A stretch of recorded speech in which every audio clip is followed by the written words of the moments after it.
Vader actually found out about Luke being his son from Boba Fett years before Palpatine told him. The suit puts Vader in constant pain, so it was created with an injector that would give him pain-dampening shots. Vader actually mastered the Force Lightning technique, but avoids using it so that he doesn't damage his suit. Vader hated wearing his mask so much that he tried to heal his lungs using the Force, but he failed. He took over the last remaining Geonosian droid factory to create a droid army to hunt down all of his potential replacements after the destruction of the first Death Star. Palpatine was furious that he failed to defend the battle station and tried out some replacements. Vader got the designs for his castle from the ghost of an ancient Sith Lord, Darth Vader, and it was designed as a way for Vader to contact Padme in the afterlife. Vader worked with his childhood friends Kitster and Wald when he visited Gabrader III to bring down a corrupt Imperial governor who was working with Crimson Dawn. Vader fought and killed a kaiju called the Ender after he was shot down on the planet Cyanap. He tamed the kaiju who was the guardian of Exegol and rode it down to the planet's surface to meet with Palpatine, who ended up killing the creature shortly afterward.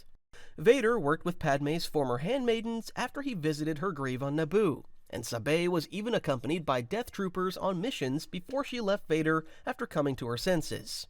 He was extremely loyal to Palpatine, but tried to kill him multiple times, and he even led a group of rebellious Imperial guards to kill him in the year prior to the events of Return of the Jedi. Vader fought Boba Fett when the bounty hunter secured an item for a separate bounty, and it almost ended with Boba killing Vader. Vader fought a Maul clone and almost lost, but in the end, he delivered the final blow and credited his hatred for himself for why he was powerful enough to defeat him. After the Empire Strikes Back, Vader holds C-3PO's dismantled body on Cloud City and recognizes the protocol droid that he created as a child. Between the events of A New Hope and An Empire Strikes Back, Vader dueled Luke and Leia on the planet of Mimban. Vader fought against the clone troopers after the events of Order 66 when he was sent to find Jedi artifacts to track down the remaining Jedi. After Vader realizes that he killed Padme and has been rebuilt in his armor, he actually force pushes Palpatine and tries to force choke him. Vader had a fortress retreat on Coruscant next to the Great Western Sea, the only visible body of water on the planet. In order to create his lightsaber, he tracks down a Jedi named Karak Infila, kills him, and travels back to Mustafar to corrupt the Kyber crystal. He had a vision of dueling Palpatine and seeking Obi-Wan's forgiveness after going into a cave on Mustafar. Many of his bones were damaged on Mustafar and were reconstructed artificially. Vader and Grand Moff Tarkin were pitted against each other and had to hunt each other.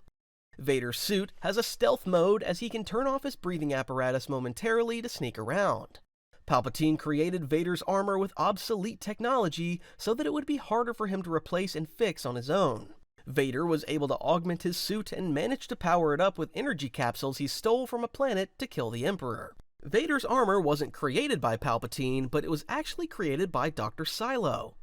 IG-88 was able to hack Vader's armor and almost had him decapitate himself. Vader connected his suit to inhibitor chips that he implanted in the brains of rebel cyborgs. Vader's armor serves as a spacesuit that can withstand the pressures of space. Vader's shoulder armor is 30 pounds and keeps him from raising his arms above his head properly. His suit has a sensitive temperature control system that auto-regulates the temperature he feels depending on the atmosphere of his surroundings. Tiny needles embed in his skull to send biometric and neurological data to his central computer located on his chest. The heads-up display in Vader's helmet tells him the toxicity and atmosphere of his surroundings, as well as any details on nearby signs of life. His suit sends sound waves directly to his brain, since his eardrums were damaged in Mustafar, and this gives him the ability to dampen sonic waves and enhance quieter sounds. In order to eat, Vader's nourishment is given to him through intravenous methods or a paste that he drinks through a straw. As for going to the bathroom, Vader's suit takes care of all that, since the necessary anatomical components were damaged on Mustafar. The suit sends electrical impulses to his muscles which were badly damaged, and this causes him to overload his physical strength. The gauntlets on his hands are made of Mandalorian irons, which help him defend against blaster bolts and energy weapons. Depending on the environment and conditions, he can use his visor to see in infrared and ultraviolet vision. The meditation chamber that he uses is the only place that he can stand to be outside of his armor so that it can be recharged from time to time. His cape was designed to cover a filter on the back of his armor that is used to filter the toxins out of the air he breathes. The droids that were used to assemble his armor after the incident on Mustafar were the same droids that were used to assemble General Grievous's body. Vader rarely sleeps, and goes into deep trances while meditating instead. During his meditation trances, he ends up reliving the events of Mustafar in nightmares that transform into Force visions. His connection to the Force is strong enough to lift a 500-ton walker at a great distance. Vader once killed an entire rebel cell without leaving his meditation pose. He's able to pilot a TIE fighter without being in the ship, as he can connect to the Force and perform advanced maneuvers. Only 2 Imperial officers ever saw Darth Vader unmasked and survive the encounter: Admiral Piet and Lieutenant Greg. While Vader never fully trusted Grand Moff Tarkin, he had a strong respect for his techniques and military strategies. Over his years with the Empire, he killed many corrupt officers, but he never killed them due to their corruption. He killed them because they were incompetent enough in their plans to get caught. While the memories of Padme are painful for him and haunt him every day, the memories of Shmi hurt him even more. Vader isn't capable of producing tears when he's sad anymore, but he has the phantom sensation as his eyes burn whenever he feels like crying. He actively avoids his reflection when unmasked so that he isn't reminded of his younger self as Anakin. After the destruction of the Death Star, Vader returned to Tatooine and stood outside of what was left of Watto's shop. Vader actually kept remnants of his armor that he was wearing during his duel with Obi-Wan on Mustafar. He actually fought a Force vision of Anakin Skywalker and managed to destroy it. He has the ability to extract small memories from corpses of recently deceased beings. While Vader was searching for Obi-Wan, he was capable of mind-probing the entire village of Mapuzo. In order to teach discipline to his Inquisitors, he would maim them so that the lessons would set in properly. While Vader considered and tried to turn Luke to the dark side, he never thought about turning Leia due to the fact that she reminded him too much of Padme. Vader kept the lightsabers of the Jedi he killed locked up in a vault, and he destroyed them ceremoniously in time. The only person to call him Anakin and live through the encounter was Luke when he used the name to disarm him. During any extreme impacts, his armor joints lock up so that what's left of his joints don't shatter on contact. He can also feel pain in his cybernetic limbs due to nerve linking that keeps him in control of his appendages.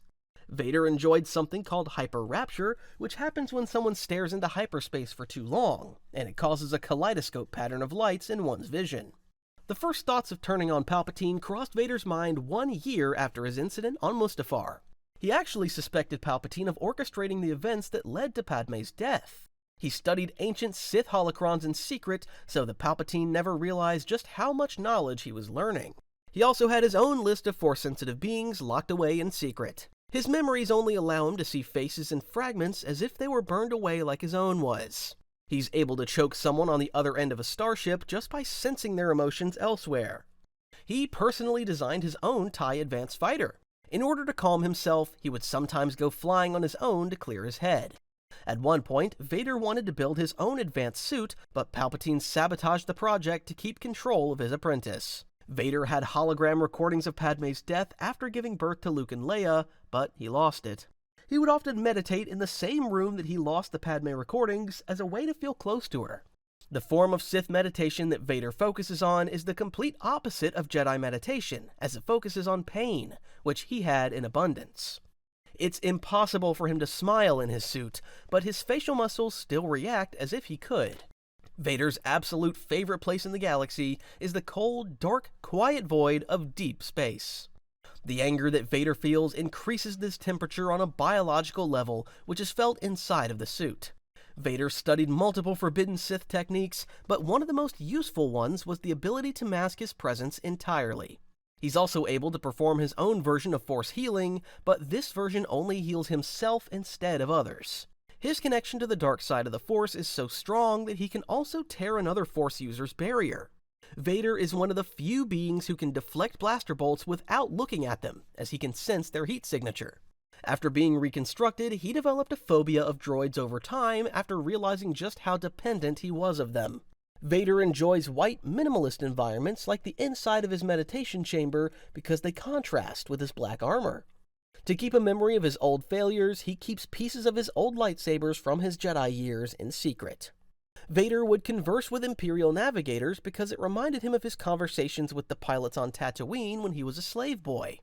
Even when the sensory inputs in his helmet would fail and leave him blind, he was still able to fight effectively by sensing the Force around him. While the suit was resistant to fire and energy attacks, it was left susceptible to Force lightning so Palpatine could use it if he ever needed to. Vader was claustrophobic, which made the horror of living in his suit even more terrifying and painful for him.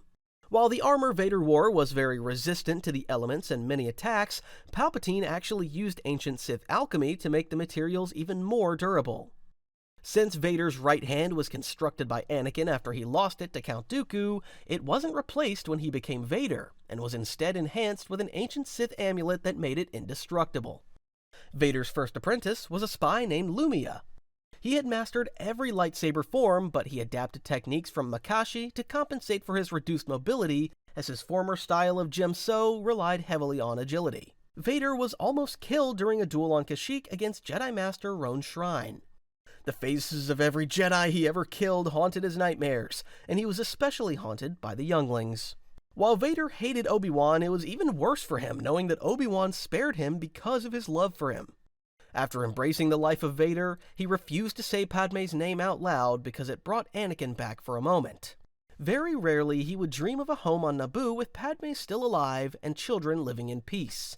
This made it even worse waking up in his armor. Vader never felt like he deserved a chance at redemption or forgiveness, and he was only moved by the possibility of Luke's future.